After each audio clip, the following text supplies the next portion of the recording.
9 mois après le début des troubles en Syrie, l'armée israélienne paraît enfin prendre position sur ce dossier. Mardi devant la Knesset, son chef d'état-major Benny Gantz a prédit la chute prochaine du régime de Bachar el-Assad. Il a estimé que le président syrien ne pourrait plus se maintenir très longtemps au pouvoir.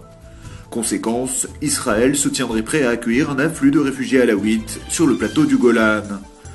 Les alaouites, minorité dont est issu le clan Assad, pourraient donc faire les frais d'un changement de régime en Syrie. Un changement qui, toujours selon le chef d'état-major israélien, devrait affaiblir l'axe radical, allusion à l'Iran, au Hamas et au Hezbollah. Des prévisions qui ne sont toutefois pas partagées par Bachar el-Assad. Le président syrien a déclaré que la victoire était proche. Il a de nouveau accusé les puissances étrangères d'être à l'origine d'un complot contre son régime. 24 heures après l'annonce fracassante de son entrée dans la vie politique, Noam Shalit se trouve déjà sous le feu des critiques.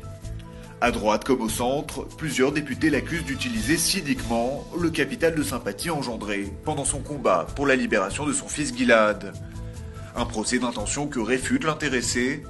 Lors d'une conférence de presse avec la chef du parti travailliste, Shelly Yachimovitch, Noam Shalit s'est engagé à ne pas utiliser l'image de son fils Gilad pendant sa campagne. Répondant à ses détracteurs, il explique que son ambition est au contraire de rendre à la société israélienne toute la solidarité qu'elle lui a manifestée ces 5 dernières années. Noam Shalit précise enfin que son entrée en lice aux prochaines législatives n'était en aucun cas une réponse à la candidature de Yair Lapid.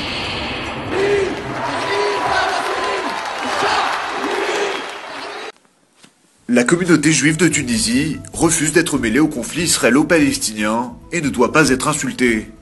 C'est ce qu'ont déclaré dimanche ses représentants officiels. Ils réagissaient au slogan antisémite entendu lors de l'arrivée à Tunis du premier ministre du Hamas, Ismaël Haniyeh. Selon des images diffusées sur Internet, plusieurs centaines de personnes qui attendaient à l'extérieur de l'aéroport ont lancé des appels de mort aux juifs. Les autorités islamistes au pouvoir, et notamment le parti Ennahda, accusent un groupe salafiste d'avoir provoqué cet incident. Voilà en tout cas qui relance la polémique sur l'avenir des juifs de Tunisie, aujourd'hui au nombre de 1500. Dernièrement, le nouveau président tunisien Moussef Marzouk avait tenté de se montrer rassurant. Il avait notamment rappelé que les juifs tunisiens étaient des citoyens à part entière.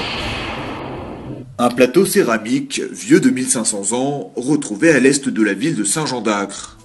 L'objet laisse apparaître le dessin d'un chandelier à 7 branches qui remonte à l'époque du Second Temple de Jérusalem.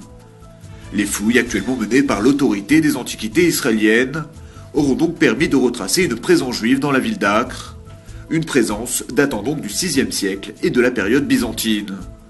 Au début du siècle dernier, des trouvailles similaires avaient déjà été réalisées lors de la construction d'une voie de chemin de fer entre les villes d'Acre et de Carmiel. D'après les archéologues, le plateau céramique retrouvé, et qui servait pour le pain, laisse penser qu'une boulangerie cachère existait à l'époque. Lors de la catastrophe nucléaire au Japon, elle fut l'une des premières organisations à envoyer de l'aide sur les lieux sinistrés.